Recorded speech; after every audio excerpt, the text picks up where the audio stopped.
এরকম যদি লাল শাকের রেসিপি থাকে তাহলে তো আর কিছু লাগেই না। নমস্কার, আমি কবিতা, মমস কুইজিনে তোমাদের সবাইকে স্বাগত। চলো রান্নাটা দেখে নিই। তার জন্য কড়াইতে দিয়ে দিলাম সর্ষের তেল। তেলটা গরম হয়ে যাওয়ার পর এর মধ্যে দিয়ে দেবো 1 মুঠো মতো চিনেবাদাম। বাদামটা দেবে তোমাদের শাকটা যতটা হবে সেই পরিমাণ মতোই বাদামটা দেবে। এখানে আমি 1 মুঠো মতোই দিলাম। এবার বাদামটাকে ভালো করে লাল করে ভেজে নিতে হবে। এই দেখো লাল হয়ে গেছে, বাদাম ভাজা রেডি হয়ে গেছে। এখন এগুলোকে তুলে নিচ্ছি। আর খেয়াল রাখবে বাদামগুলো কিন্তু খুব বেশি ভাজা যাতে না হয়ে যায়, তাহলে কিন্তু তেতো হয়ে যাবে, খেতে ভালো লাগবে না।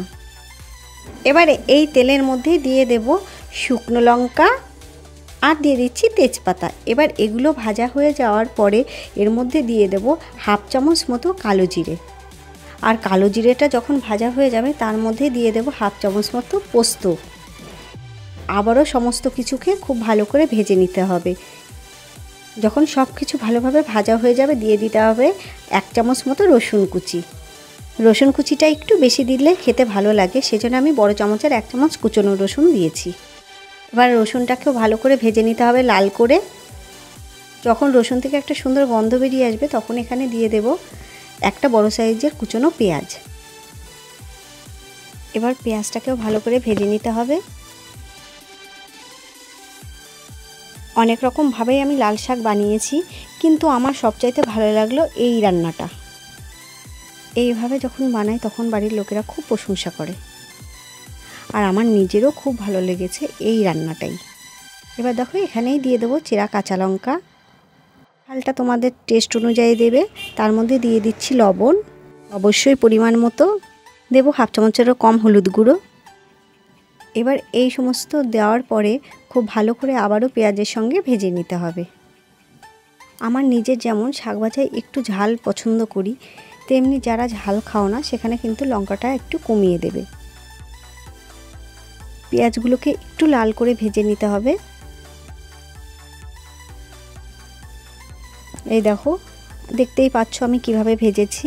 ভাজা হয়ে গেছে। এবার কুচিয়ে রাখা শাকগুলো এর মধ্যে দিয়ে দেব। আর অবশ্যই শাকগুলোকে আগে থেকে ভালো করে ধুয়ে জল ঝরিয়ে কেটে রেখেছিলাম, সেগুলো এবার ভালো করে এই মশলার সঙ্গে মিশিয়ে নিতে হবে। আর বন্ধুরা, এই রেসিপিটা যদি ভালো লাগে তাহলে অবশ্যই লাইক কমেন্ট করো। আর যদি হয়ে থাকো নতুন বন্ধু তাহলে অবশ্যই চ্যানেলটিকে সাবস্ক্রাইব করো। গ্যাসের ফ্লেমটাকে লো করে তারপরে কিন্তু শাকটাকে ভাজতে হবে। খুব বেশি তাড়াহুড়ো করলে কিন্তু শাকগুলো কাঁচা কাঁচা থাকবে, অথচ পুড়ে যাবে, সেই জন্য একটু ধৈর্য ধরে ভাজতে হবে।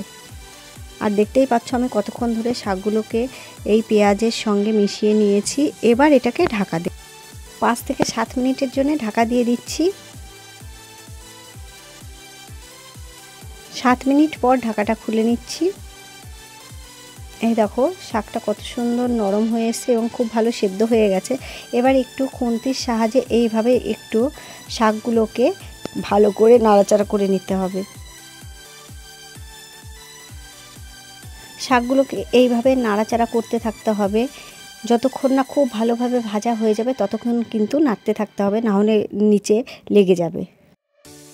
আর অনবরত কিন্তু খুন্তি দিয়ে একটু এইভাবে একটু পিটিয়ে নিতে হবে, তাহলে মাখামুখো হবে। আর দেখো সামান্য একটু দিয়ে দিলাম চিনি। যারা মিষ্টি খাও না, পছন্দ করো না, তারা নাও দিতে পারো, তাতে কোনো অসুবিধে নেই। এখন এর মধ্যে দিয়ে দেবো চীনাবাদাম ভাজা, যেটা আমি আগে থেকে ভেজে রেখেছিলাম, সেটা খোসা ছাড়িয়ে আধ ভাঙা করে রেখেছি। সেই চীনাবাদাম পুরোটাই দিয়ে দিলাম, অল্প একটু রেখেছি ডেকোরেশনের জন্য।